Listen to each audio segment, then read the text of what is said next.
Alrighty guys, I have both PWM charge controllers wired and secured. My switches are secured, bus bars are secured. The wire for the solar is here, lots of excess. I'm not, whoa, what was that? I'm not going to cut it.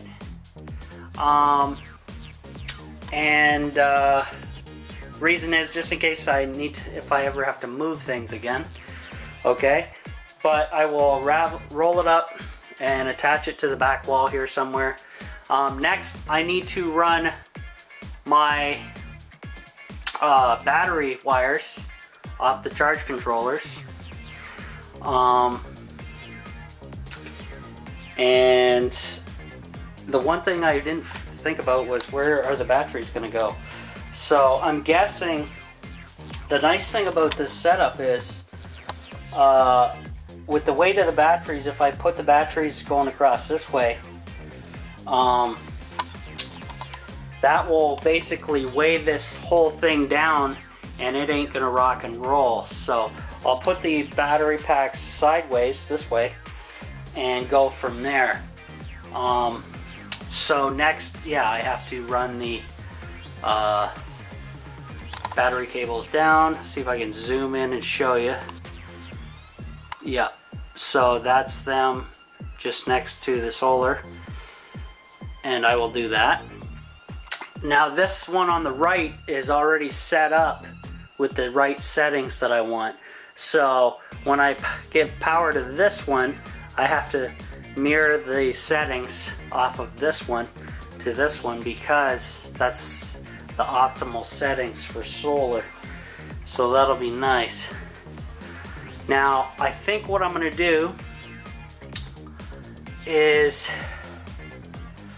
wire up all the stuff now, and then put the batteries in at the last moment down there once it's over against the wall flush again, and then I can go from there, because trying to lift two batteries across this, yeah, that's not gonna happen. So I will continue wiring, guys, and I'll get back to you. Okay guys, I have a 12 volt socket that I'm going to install while I'm doing everything else. That way it saves time and I will not need these ends.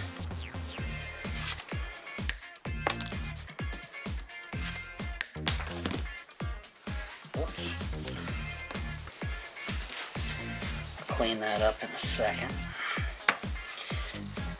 And I need to strip some wire off of here because I'm going to wire these into the PWM controllers. That way if I want to use them, they're there, and that way I don't have to do it when it's back in a position where I can hardly do anything, basically, right?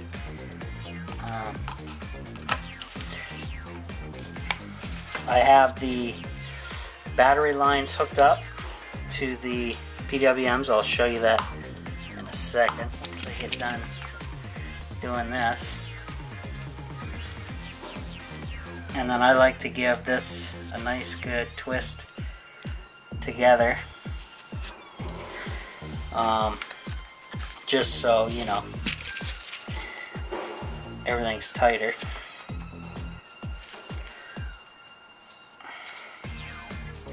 I need a good pair of wire strippers, that's for sure.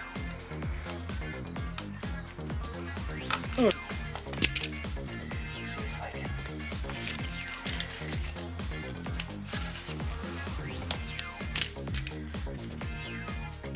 Oh, God.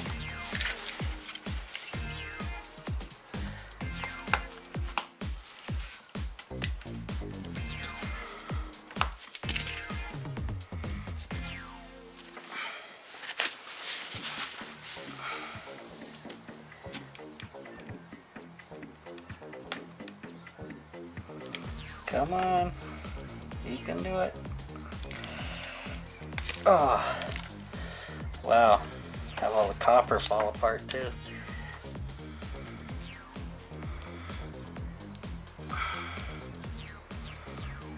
There we go.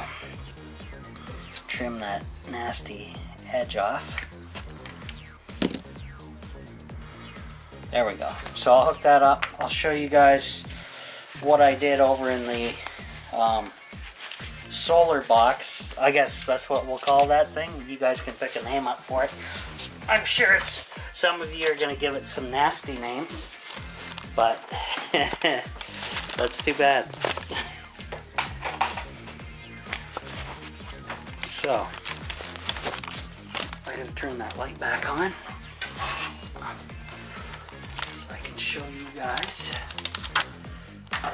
Okay, so light camera action. So I have the other one mounted. It's, well, not mounted, but wired. I need to mount it to the wood. I'll put the other one in there. I have the battery lines going down, and we're getting close to me stripping the wires on the solar panels and doing all that stuff. So we'll see what happens there. That'll be the trickiest part, but we'll get it. What the heck is that? Anyway, yeah, I'm gonna continue on. I'm gonna put this camera on the charge so I can continue to film. So I'm gonna throw it on one of the power packs, and possibly I don't know if I'll go for lunch. Well, how about this? If I go for lunch and then I'm gonna take my new camera back, dump the memory card onto my computer, format it, and then bring it back, and then I'll be back into high quality mode, because this is my old legacy camera that I kind of abuse more now that I got the other one. So I'll do that. So I'll put this on the charge and I'll be back in a bit.